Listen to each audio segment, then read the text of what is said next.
Hey everybody, this is Keith Gleason, host of Indie Comics Relay, creator of the Mighty Mascots, and promoter for the Plastic City Comic Con.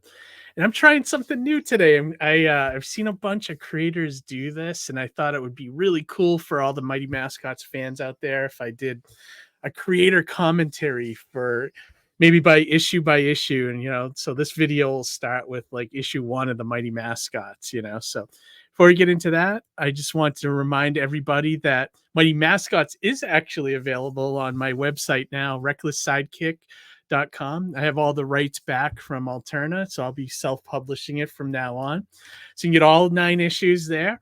I'm actually writing, the first draft of issue 10, which will be like kind of a landmark for me. I never had 10 issues in a row like that, so can't wait to get that going. And also a reminder, Plastic City Comic Con's coming up in July 20th, Saturday, $10 admission. Can't beat that price anywhere. We also got Jimmy Hart and Keith Champagne and a bunch of guests growing as the show keeps going. So look at that. So we are plowing right ahead, so check that out when you get a chance.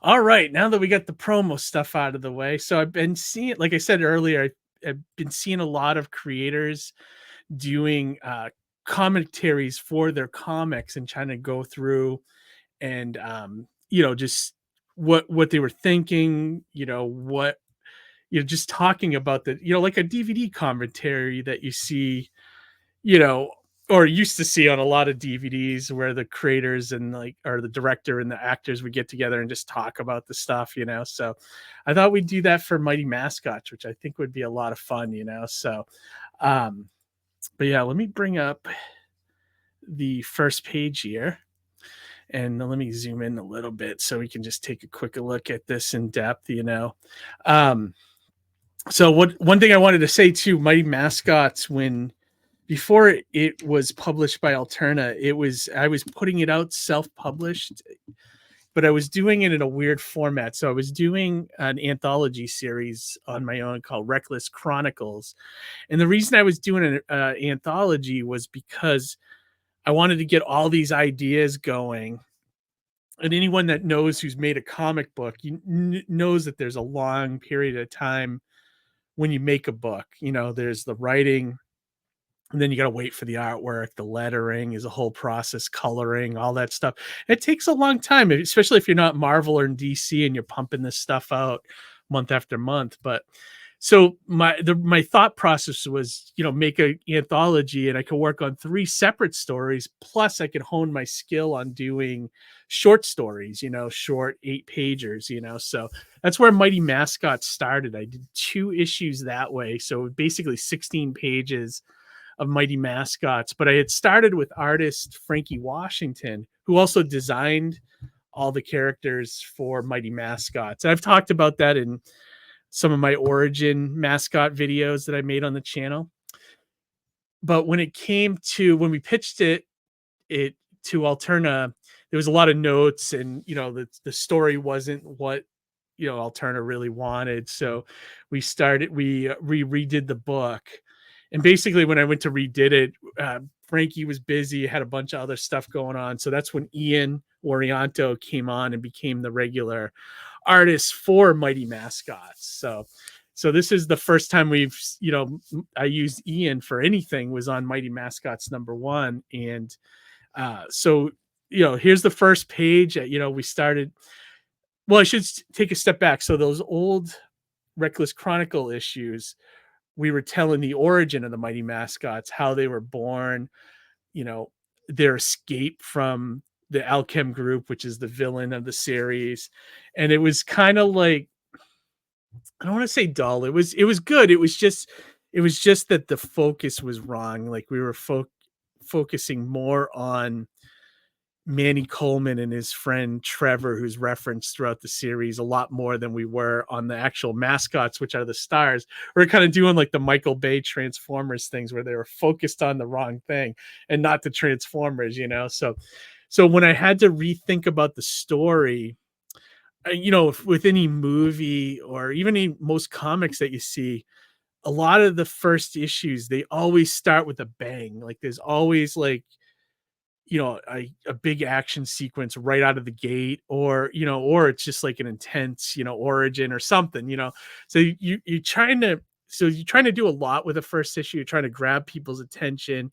You want to give them some of the story, yada yada yada. You're trying to hook them so that they come back, and then you kind of want to leave it off on a cliffhanger if you're doing multiple issues, or if it's one complete story, you need like a you know first act, second act, third act, that kind of thing, and an arc and all that stuff. So, but I knew this was going to be just a kick-ass, like, let's get to the action kind of first issue. And I wanted the first three issues, because the first three issues of Mighty Mascots were supposed to be a mini series originally, and they were. That's how they got released from Alterna into comic book stores. So I knew I wanted the first mini to be this kind of trial by fire, where we just throw the mascots right into this crazy situation, make it crazier, and then see how they can get out of it and how they come together as a team, all those things, and explore some little things in between.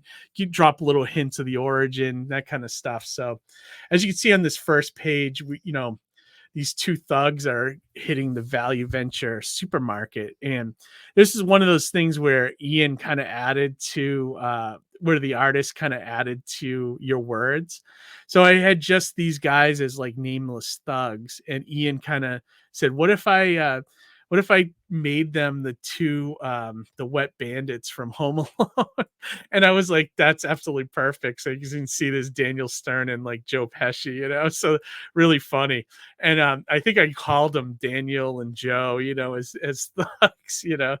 So you find out that they are sent on this mission to put some kind of formula into the supermarket's sprinkler system, which kind of sets off, this whole other thing. You see them dumping it in here, you see the alarms going off, and then them running out, and then a big explosion.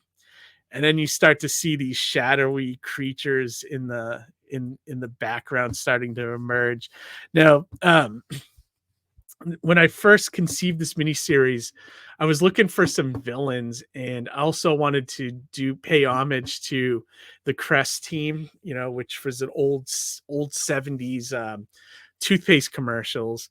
So I tried to make all the villains sort of around dental kind of things. Like, so Muckmouth here is based off of a character called Yuckmouth that used to be an old PSA that they used to show on Saturday morning cartoons. It was like, they call me Yuck Mouth because I don't brush. There was like this whole jingle thing, and then all these little things that come from Muckmouth's mouth were called tartar creeps, but it was also an homage to the Crest team who used to fight the cavity creeps, so I knew I wanted to do like this sort of dental mascot kind of thing as the first set of villains right out of the gate. So here you see Muckmouth start to emerge. Now we move on to page 3, and it seems to be, a little bit later after the incident, and the, people are running. The news reporters are there, and they're telling the story. And then all of a sudden you see Muckmouth grab the mic, and then you have his dramatic first appearance here. And I do love how Ian and Anton colored and drew this book. It just came out so good, firing on all cylinders. Artwork was just so great. And then I wanted, there's the reporters getting swarmed with all the cavity or the tartar creeps, and then he says, is there anyone out there who can stop these monsters? And then dramatic for 2-page spread of the mascots coming running in, and I wanted, a couple things.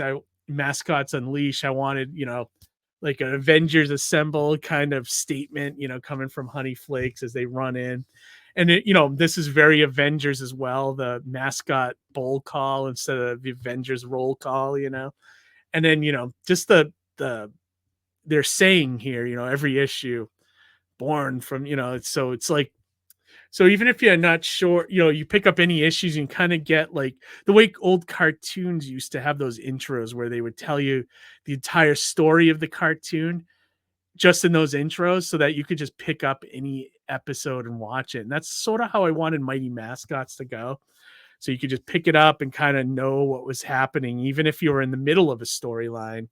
We try to like recap it real quick, or something like that. So dramatic entrance of the Mascots. And this is forever one of my favorite images of them just charging into battle.